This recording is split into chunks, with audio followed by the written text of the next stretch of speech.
The Scarlet Ibis by James Hurst. Summer was dead, but autumn had not yet been born when the ibis came to the bleeding tree. It's strange that all this is so clear to me now that the time has had its way, but sometimes, like right now, I sit in the cool green parlor and I remember Doodle. Doodle was about the craziest brother a boy ever had. Doodle was born when I was 7 and was, from the start, a disappointment. He seemed all head, with a tiny body that was red and shriveled like an old man's. Everybody thought he was going to die. Daddy had the carpenter build a little coffin, and when he was 3 months old, Mama and Daddy named him William Armstrong. Such a name sounds good only on a tombstone.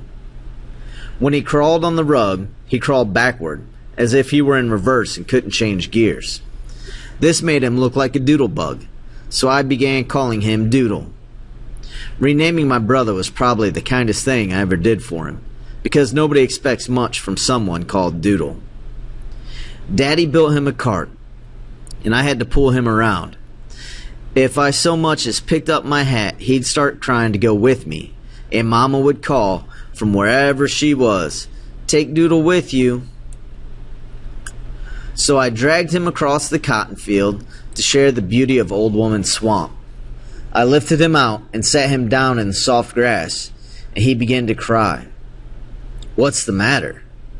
"It's so pretty, brother, so pretty." After that, Doodle and I often went down to Old Woman Swamp. There is inside me, and with sadness I have seen it in others, a knot of cruelty born by the stream of love, and at times I was mean to Doodle. One time I showed him his casket, telling him how we all believed he would die. When I made him touch the casket, he screamed, and even when we were outside in the bright sunshine, he clung to me, crying, "Don't leave me, brother, don't leave." Doodle was 5 years old when I turned 13. I was embarrassed at having a brother of that age who couldn't walk, so I set out to teach him. We were down in Old Woman Swamp. "I'm going to teach you to walk, Doodle," I said. "Why?" "So I won't have to haul you around all the time." "I can't walk, brother." "Who says so?" "Mama, the doctor, everybody." "Oh, you can walk." I took him by the arms and stood him up. He collapsed on the grass like a half-empty flour sack. It was as if his legs had no bones. "Don't hurt me, brother." "Shut up. I'm not going to hurt you. I'm going to teach you to walk." I heaved him up again, and he collapsed. "I just can't do it." "Oh, yes, you can, Doodle. All you got to do is try. Now come on." And I hauled him up once more. It seemed so hopeless that it's a miracle I didn't give up. But all of us must have something to be proud of, and Doodle had become my something. Finally, one day, he stood alone for a few seconds. When he fell, I grabbed him in my arms and hugged him, our laughter ringing through the swamp like a bell. Now we knew it could be done. We decided not to tell anyone until he was actually walking. At breakfast on our chosen day, I brought Doodle to the door in the cart. I helped Doodle up, and when he was standing alone, I let them look. There wasn't a sound as Doodle walked slowly across the room and sat down at the table. Then Mama began to cry and ran over to him, hugging him, kissing him. Daddy hugged him too. Doodle told them it was I who had taught him to walk, so they wanted to hug me, and I began to cry. "What are you crying for?" asked Daddy, but I couldn't answer. They didn't know that I did it just for myself, that Doodle walked only because I was ashamed of having a crippled brother. Within a few months, Doodle had learned to walk well. Since I had succeeded in teaching Doodle to walk, I began to believe in my own infallibility. I decided to teach him to run, to row, to swim, to climb trees, and to fight. Now he, too, believed in me. So we set a deadline when Doodle could start school. But Doodle couldn't keep up with the plan. Once he collapsed on the ground and began to cry. "Oh, come on, Doodle. You can do it."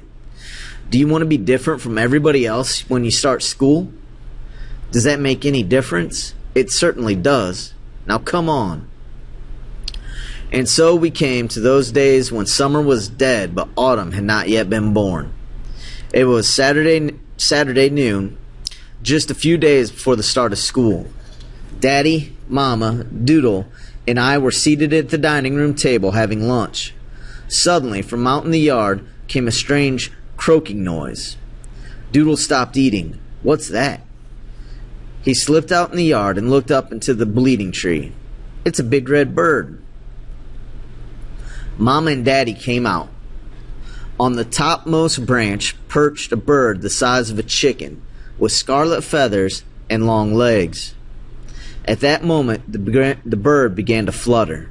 It tumbled down through the bleeding tree and landed at our feet with a thud. Its graceful neck jerked twice and then straightened out, and the bird was still. It lay on the earth like a broken vase of red flowers, and even death could not mar its beauty. What is it? Doodle asked. It's a Scarlet Ibis, Daddy said. Sadly, we all looked at the bird.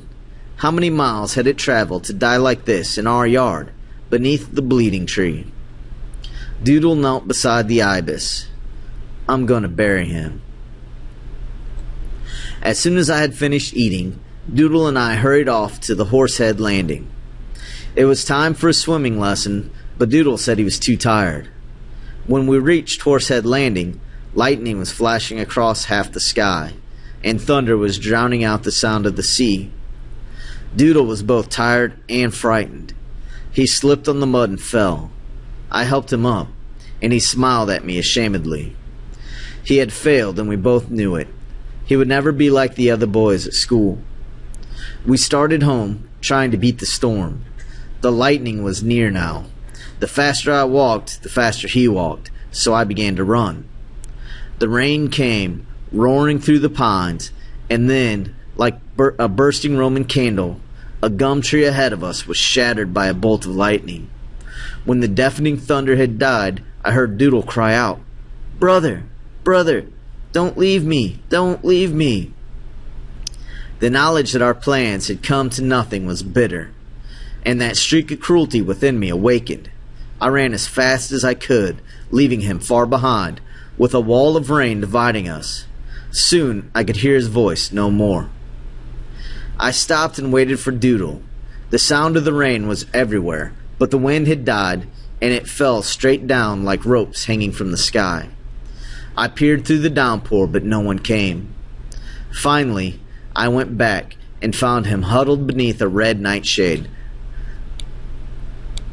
He was sitting on the ground, his face buried in his arms, which were resting on drawn-up knees. "Let's go, Doodle." He didn't answer, so I gently lifted his head. He toppled backward onto the earth. He had been bleeding from the mouth, and his neck and the front of his shirt were stained a brilliant red. "Doodle! Doodle!" There was no answer, but the ropey rain. I began to weep. The tear-blurred vision in red before me looked very familiar. "Doodle!" I screamed above the pounding storm and threw my body to the earth above his. For a long time, it seemed forever, I lay there crying, sheltering my fallen Scarlet Ibis.